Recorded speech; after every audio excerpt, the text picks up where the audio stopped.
Okay, the seconds are rolling. We're Hey, live.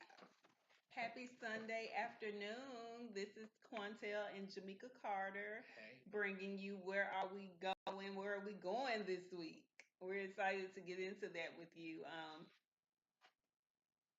Oh, dear and deadlight.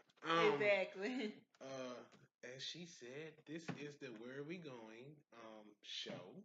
Um, we just really coming on here to talk to fellow couples, um, Entrepreneurs, entrepreneurs, individuals. individuals, humans, mothers, fathers, just grown folks. We just want to talk with you guys, connect, talk about things that happen in our life, and maybe by talking about those things, we can bring light to those things and help you work through some things. And if you guys watch our videos and comment, maybe you can help us work through some things. Absolutely. We are definitely open to any positive feedback, constructive criticism.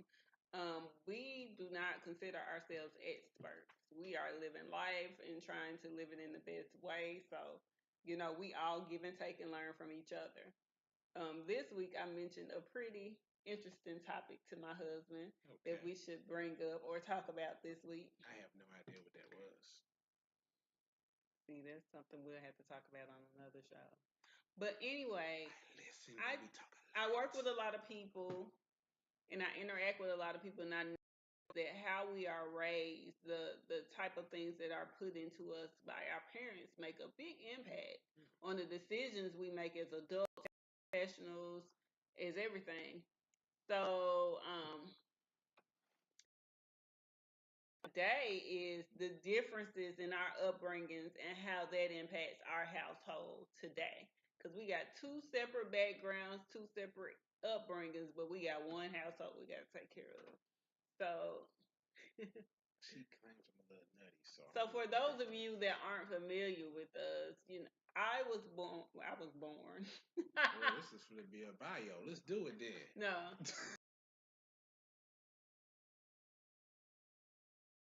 Cool. raised single-handedly by my mom since the age of 7, and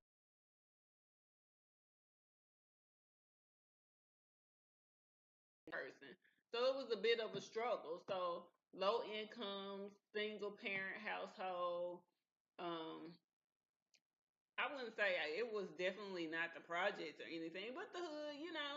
I grew up in the hood, the neighborhood. It wasn't the best. It wasn't the South worst. Memphis. See, when people who aren't from Memphis jump in the conversation and disrupt, I grew up in South Memphis for a small amount of time, and then we moved to Whitehaven.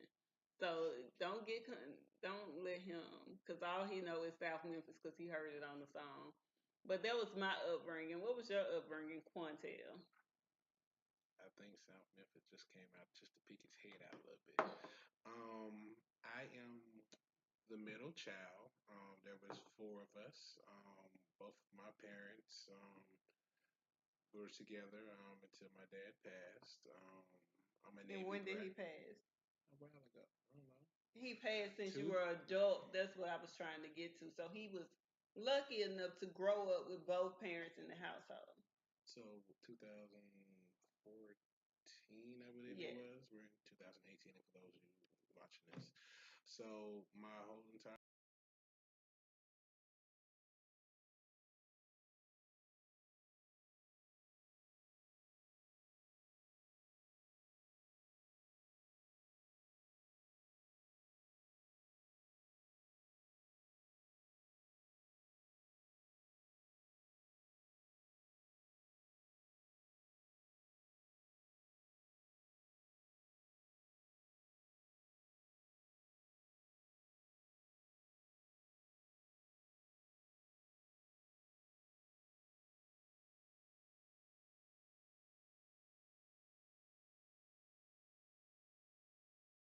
and here we are now. Fast forward. Do we want to jump into like what we're doing, our careers, where I have landed? I No, mean, no. I got this. You follow my lead. look. So, Back. what was the conversation surrounding money in your household coming up? What was your outlook on money management, what you do with your money when you get it, like what you spend your money on, that sort of thing. It was interesting in the household because as far as like the topic of money, um, there wasn't really a conversation about it. It wasn't like we felt that we didn't have it. Can you Like, pause it? sure.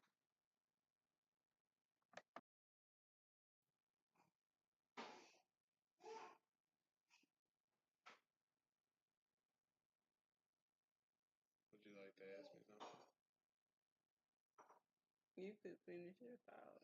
I don't remember what I was talking about, but you know.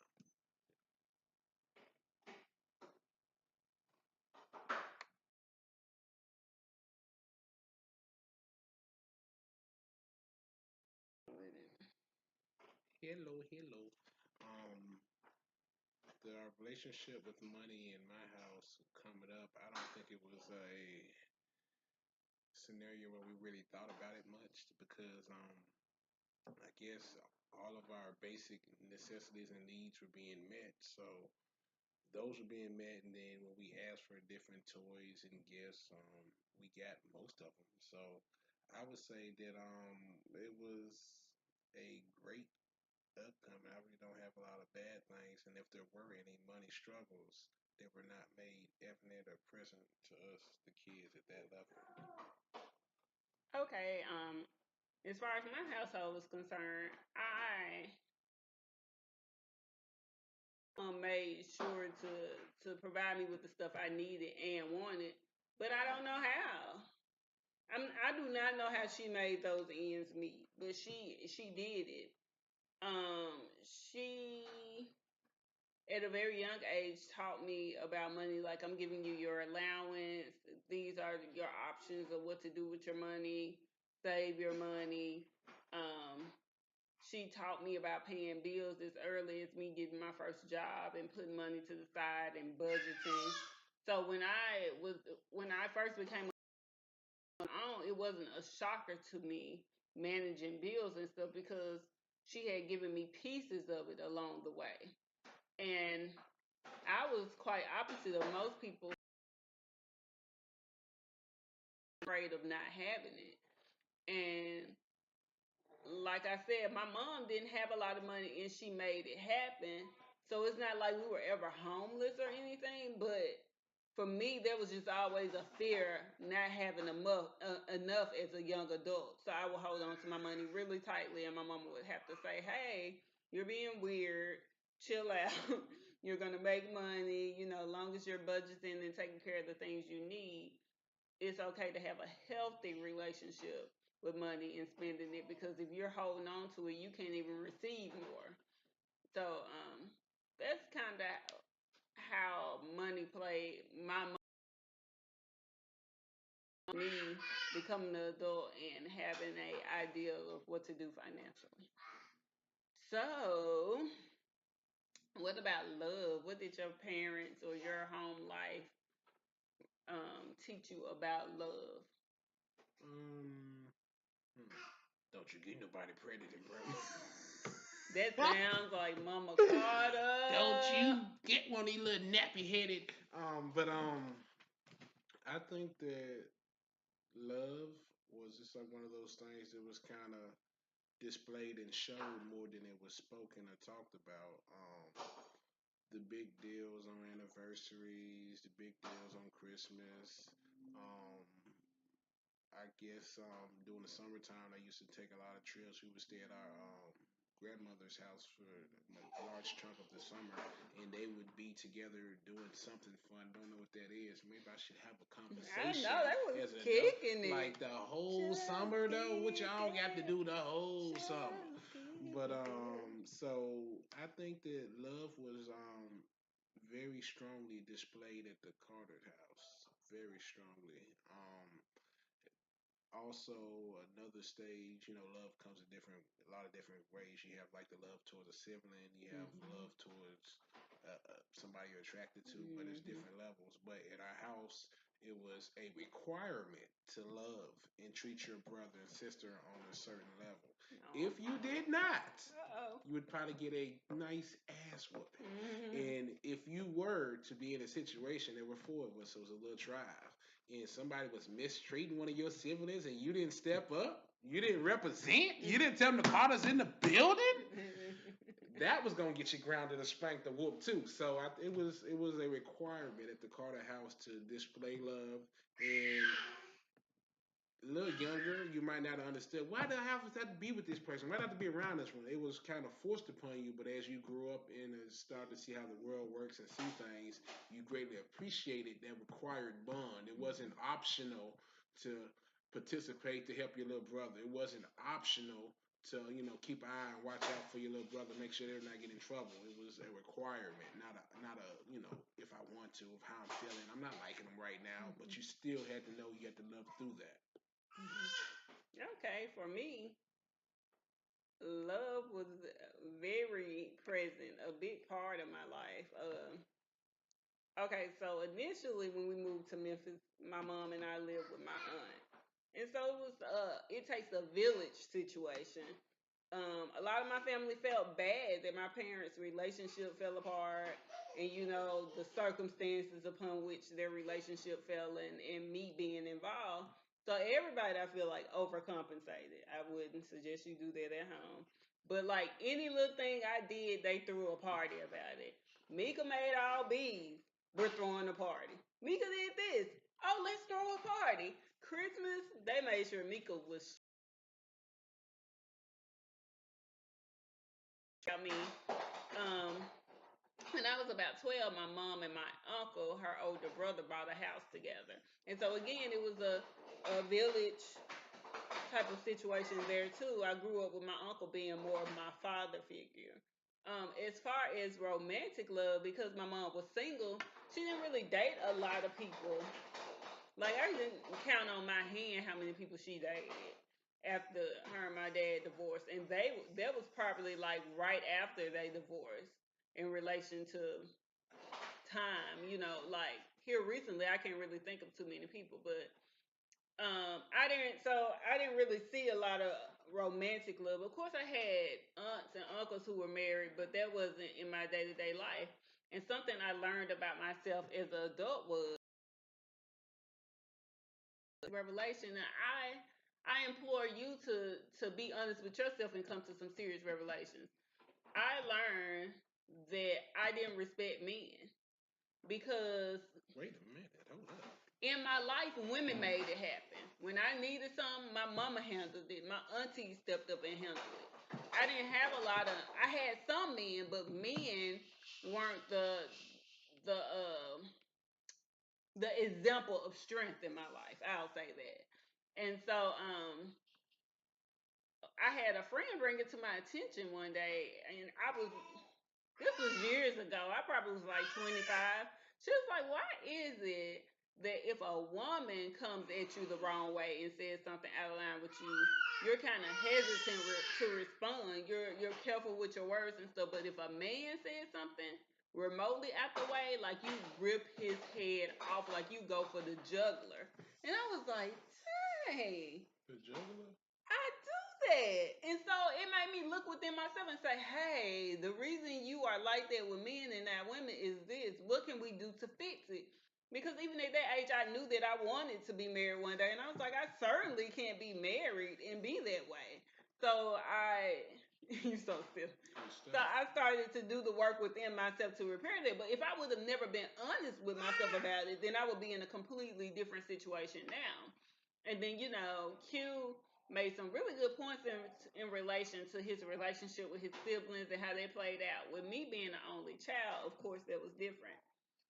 I love to be alone. Even in college, when I pledged with my sorority sisters and stuff, like they would joke with me. They'd be like, I'll be somewhere 10 minutes. They'd be like, Mika ready to go. She ready to go. Like I would go visit somebody and sit down maybe 30 minutes. And then I'll be like, well, all right, girl, we hung out on head to the house. It's like you ain't been over here no time. But because I grew up by myself, I'm cool with entertaining myself. I'm cool with hanging out with myself. Like it's all to the good. Now, me being married, he is an extension of me, so I don't get tired of him being around like when he gonna go home or nothing. But I but if think she I be went wanting me to to go to another room or something like but if I went to kill. visit somebody else's house or somebody else came over here, I would be like, all right, it's time. So but those are differences. It doesn't make one better than the other, but just differences. So we're gonna touch on one more thing Okay, about this whole background. what you got? And I already know the coaches, honey. I'm not What sure what that did means. What that mean? what did your religion growing up? How did that impact your religious path now? Hmm. Never really considered or thought about it. Um. Well, was raised Kojic. So that means we went to church in the morning. We went to church in the evening. Probably went a couple times during the week. Had a couple of revivals a month. We spent a lot of time in church like this. Hilarious. You would I have love clapped. I love your mom. I'm tired of clapping, mama, but keep clapping. Get a Lord his praise. So it was a lot of aggression and aggressive praise in worship. Um,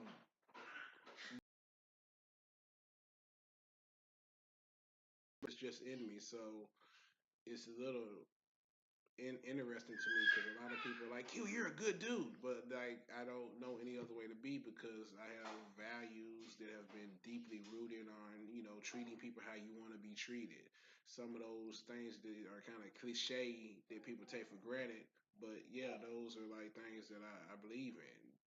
Just the biggest thing is that one of the most important things, and if I didn't learn nothing from my father, is it's nice to be nice, and I live my whole life by that principle. I'm just a nice person overall.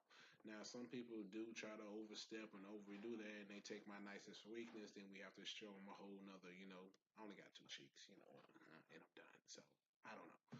But for you, how would you say that religion played out in your life and impacts how you are today? Well, I definitely we went to church as far back as I could remember. We were always a member of a church. But I definitely think my mom's relationship with God elevated when we moved here, when we moved to Memphis. And I can remember being 7 years old. I had a TV in my room. And so, back in the day, you didn't have a lot of channels. TV kind of cut off a little bit, like meaning nothing else really came on for the night after a certain amount of time. Oh man. So it was this preacher on there, and he was talking about being saved and how you're saved by professing with your mouth and believing in your heart. And he was like, if you're out there and you believe in Jesus Christ and you want to be saved, repeat after me. And I did that.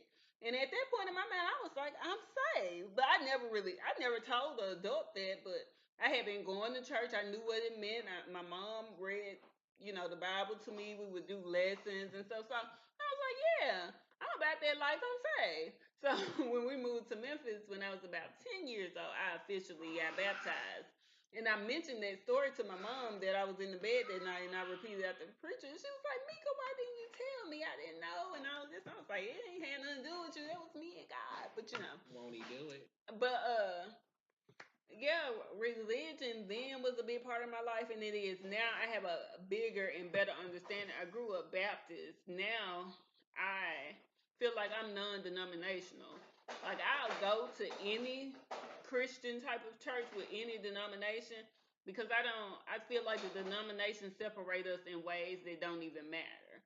As long as you're preaching the word of God and it's your belief that Jesus died on the cross for our sins, then I can roll with you. So all these different denominations didn't matter to me. I know when me and Q met, well, when we were talking about getting married, I was like, do I have to become a Kojic? And so We need to define, where's Siri at? Can you define a Koji? What and is so that? and he was like, no, we can go to both of our churches, and I don't want you to feel like I'm making you come to mine. But very soon in the game, we realized, okay, this going to two separate churches. It's Shimon. it's cute, but I mean, we ain't getting nothing done. We can't be committed to neither one of these churches because we in and out.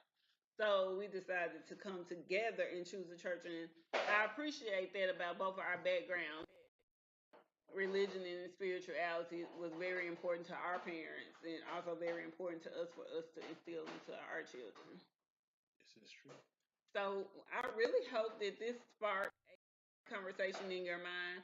If you are married and you're thinking about marriage, really think about backgrounds and what y'all outlook might be, because it could stop a lot of arguments if you understood that other person's where they're coming from when they say and do things. It might be that that's what they mom and daddy did, and that's just how they thought it was supposed to go. And it come, y'all just need to have a conversation and say, okay, well, what is the plan gonna be in our house? Because it don't have to be what your mom and daddy did or what your mama did, you know. So just have these conversations. I think it was pretty cool, and I think a lot of people think our backgrounds are opposite. Like people probably think I grew up middle class and in the picture perfect type of situation, and Q grew up, in a different situation. Because I remember I told somebody, Q grew up middle class, blah blah blah, and they was like, really? I was like, dang, they thought you grew up in the hood. Hey man. Hey, I had some friends. I was well connected. He know nothing about the hood, y'all. This man right here. Hold on a second. You gonna give me my clout, my credit, my card, my something? Where my street cred? You don't have. Give me street cred. I want my street cred. You don't have none. This is true. This is true. But corporate thugging. That's all I got for you. But it was great talking to you guys. I can't wait until we actually start publishing this stuff and we get some feedback, because I would love to know what your thoughts are. See, I try to please and give people things when I can, and little does she know, with some very small editing, about 2 minutes worth, that we're gonna cut out that middle section. This will be published, so you get to see us in our raw content. This is not trying to glamify and get a persona. This is truly Jamaica and Quantel. Cartier. And Q2 in the background. Yeah, should we include him in the cut? Y'all want to meet Q2? I want to go get him. Stop it. He's back there playing. We had to interrupt in the middle because he was done with his bottle, and I had to make sure he was okay. Oh, he's a coming. Yes. He's 9 months old. He'll be 10 months next week. Good. And he looked just like his daddy and his GG. I don't know nothing about that. Hey, son. Kill. Look, show him why we do it. Say hey. Who's there right there? Hey. Yeah, that's a happy baby.